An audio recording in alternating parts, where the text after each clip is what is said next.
Class is in session. Pick your pencils up, put your phones down, and pay attention. This is Mini Minute Dan, and in this episode we're doing Graham Hancock's Ancient Apocalypse, episodes 1 and 3.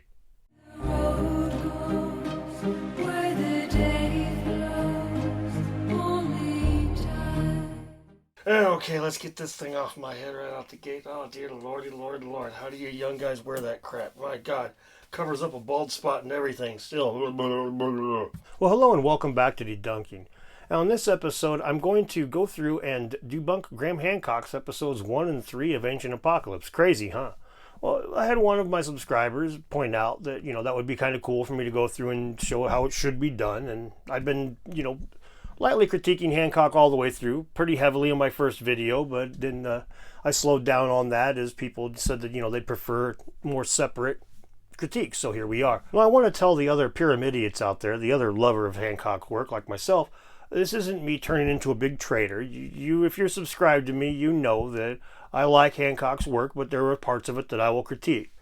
Ancient Apocalypse is not my favorite bit of his work, to be honest with you. Quite a lot of it stinks, in my opinion, compared to his older stuff. But it doesn't really give a pass to the way that the debunkers have been handling themselves in this regard. And so I want to do a couple things here. I want to elevate the conversation, basically. I would like to see us pyramidians get a little bit more sciencey. I'd like a little bit less woo and a little bit more grounded ideas. Wishful thinking, probably. Just as much as this other thing is wishful thinking, I would like to see the debunkers actually talk to us instead of at us. I mean, as it is, they're not reaching the majority of us. Now, basically, as I see it, there's 4 types of people that the debunkers would be targeting. And the first one would be people that are like well-versed in science, but they don't know very much about Hancock's work, or they at least appreciate science a lot, and they don't know much about Hancock's work. These guys are easy for the debunkers to reach through. These guys really are, they're sitting ducks for them. And they already are, these are the people that are going, yeah, you go girl, on all these different videos that I've been responding to. The vast majority of these people are people that they might have watched Hancock stuff and said, that's pretty compelling, but then they watched the debunker and they were like, F this noise. They hang their hat on the scientific method and on scientific findings pretty heavily. The next group I would lump myself in, people that believe in science heavily or respect the method or whatever, but also know Hancock's work well. We're not as easy to debunk because we actually know something about where Hancock's coming from. So with Ancient Apocalypse, while it's a pretty bad synopsis overall of Hancock's work, if you know where he's coming from and you've read his other stuff and you've watched Joe Rogan and whatnot, you get an idea of what he's getting at here, and it's not as easily debunked as somebody would think that's just watching it. The next group is probably the hardest nut to crack for you debunkers out there, and that's the people that distrust the scientific community and may or may not know Hancock's work, but there's a good chance in this situation that they will. But they have a very large distrust of the scientific community. They don't necessarily believe in carbon dating or a lot of this stuff. Even dendrochronology might get them to be skeptical. These are hard guys to reach, but we'll talk about some ways that you might be able to do that as we move forward. And the last group, these people are heavily invested on both sides of the fence.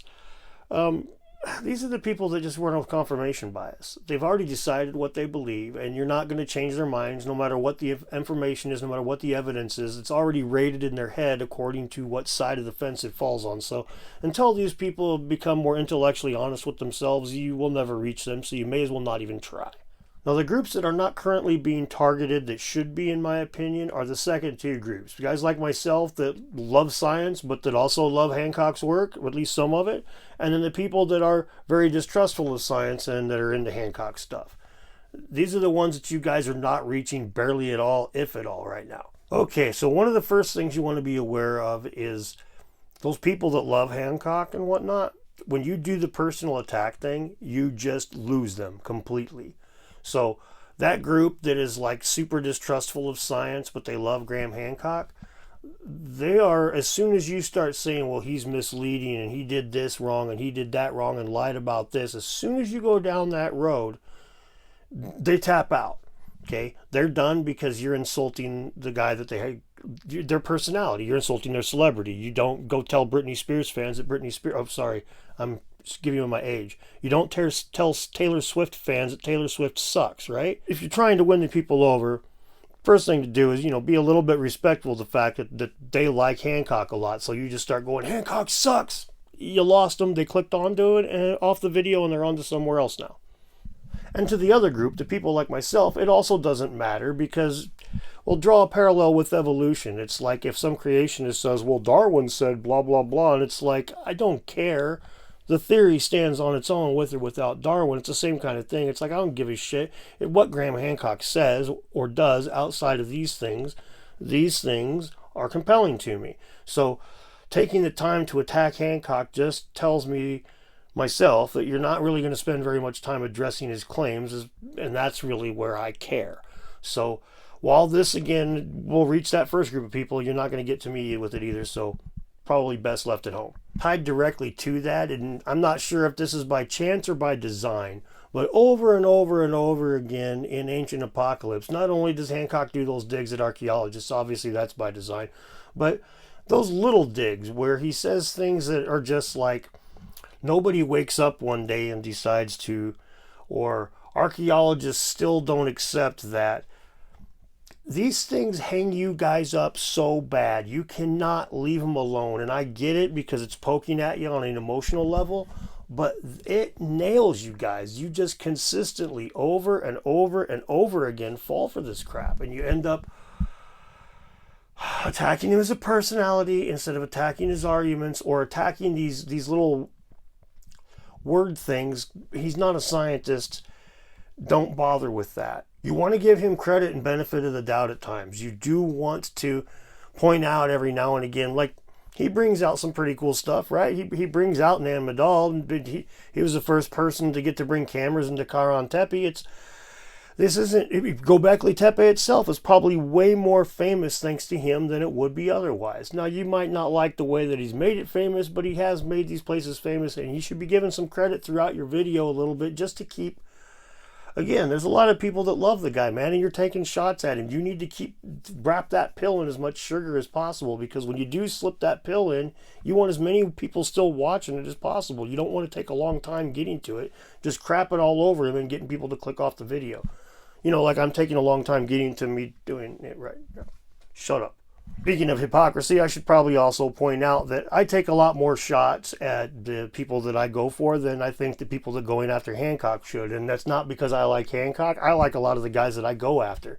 The reason that I think that is because, as I've spoken before about a veneer of authority, when somebody comes and they're a scientist or a educational YouTube personality, they don't get taken down and shown to be ignorant or shown to have done something misleading. That doesn't happen to them. That group of people does not. That shit don't happen to them. That YouTube drama stuff. That doesn't attach itself to the science community for a reason.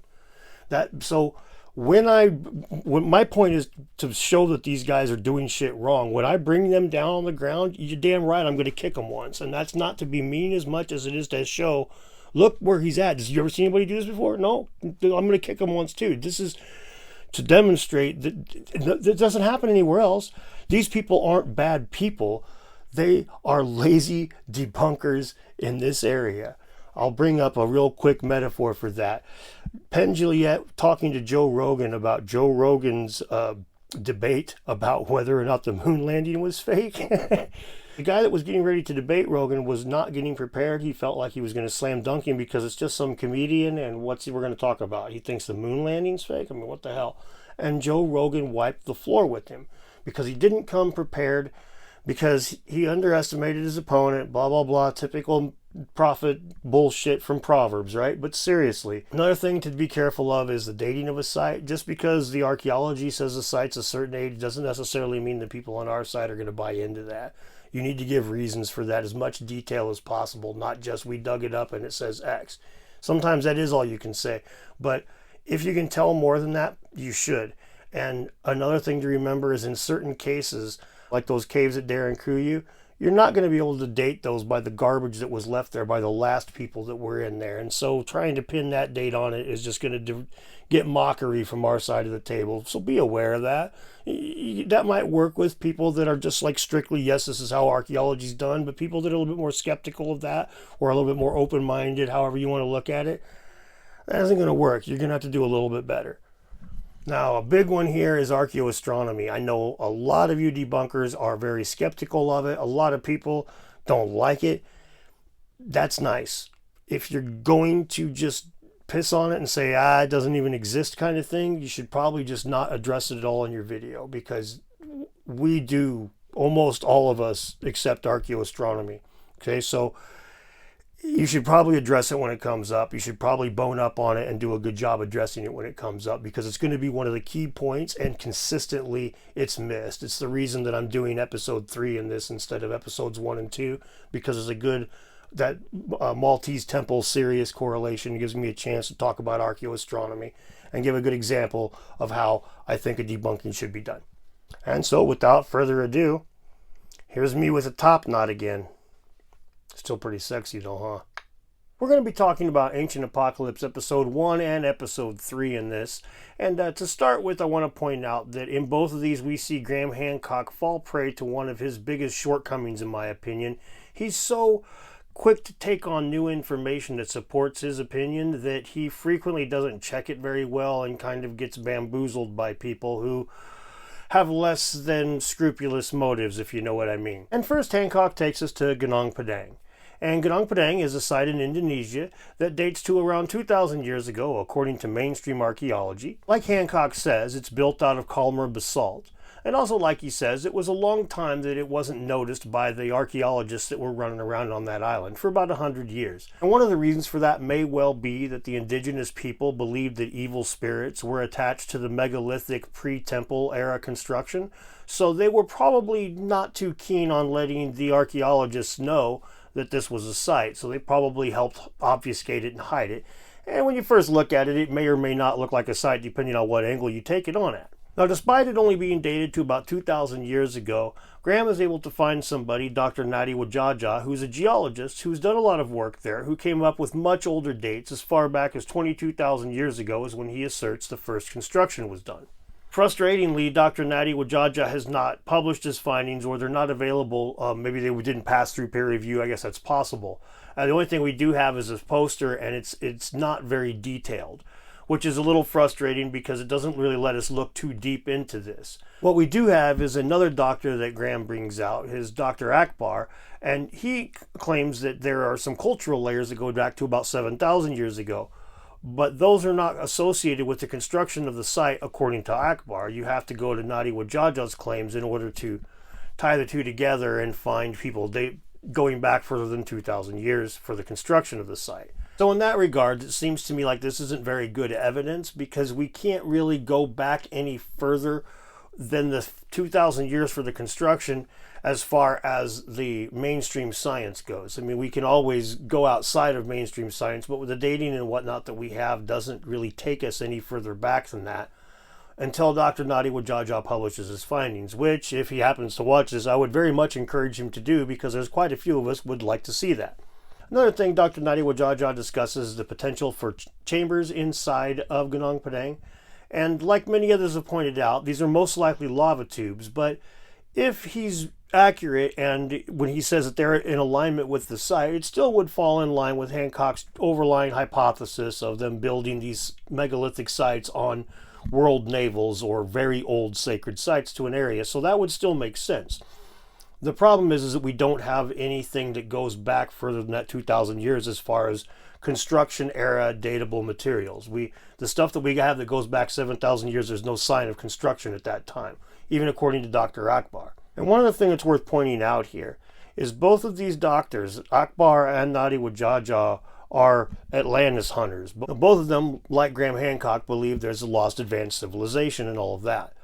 So it's not unbelievable that they would kind of lean towards the older dating of the thing, especially the 22,000 years. That's a little bit odd. When normally Hancock's stuff usually goes back to that 10,500 BC, right? But in this case, it's all the way back to 22,000. Well, thing is, this is kind of a matter of nationalism and cultural pride down there. Maybe even has a little bit to do with tourism. Ultimately, I'm not really sure, but there is a paper that I'll link in the description below that discusses the problems that it's causing with archaeology in the area in Indonesia, specifically because they're trying to pin Atlantis onto Indonesia.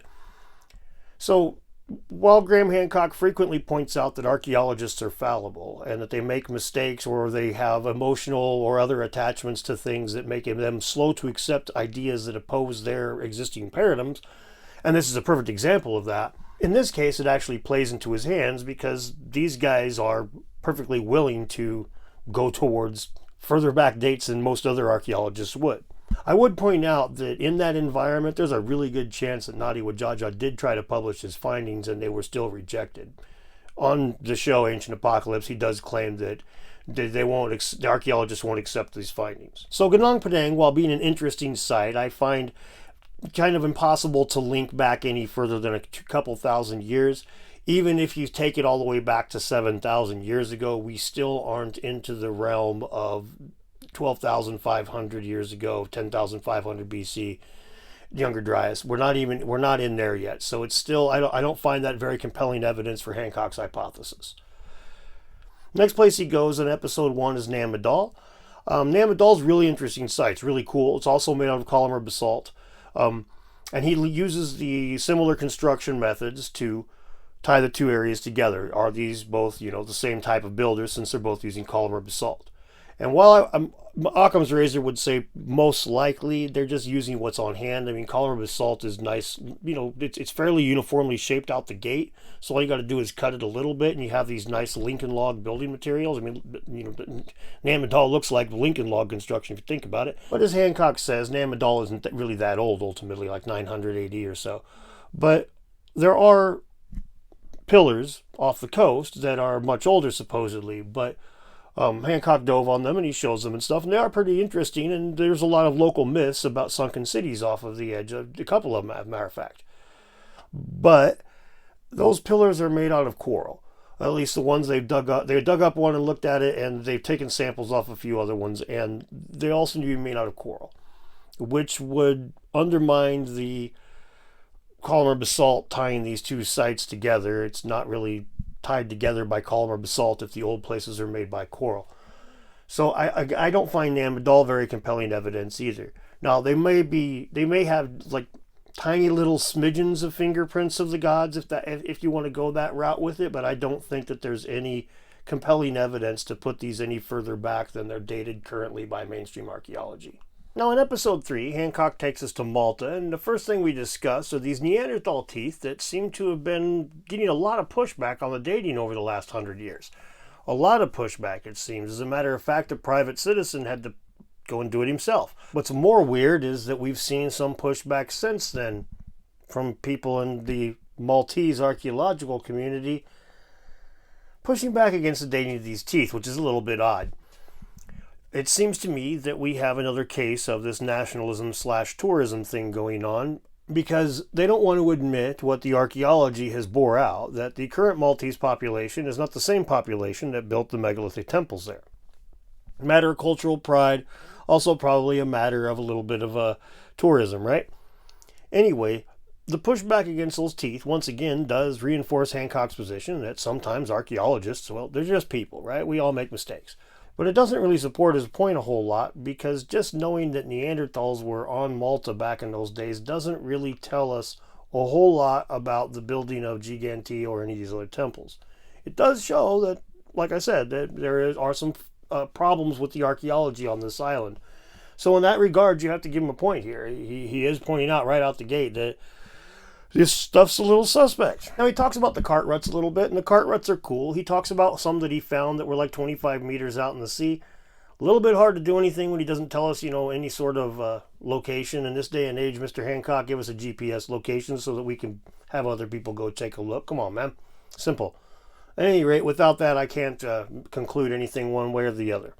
Now, the meat of the episode on Malta is brought up by Lenny Regic, and she claims that each of the giant temples on Malta were built to face the star Sirius, and that as precession of the equinoxes would slowly make the alignment no longer work, they would have to build a new temple. Now, she claims this work is her own, and in regards to pointing at Sirius, well, yes, it would be her own work, but in reality, this work is much, much older.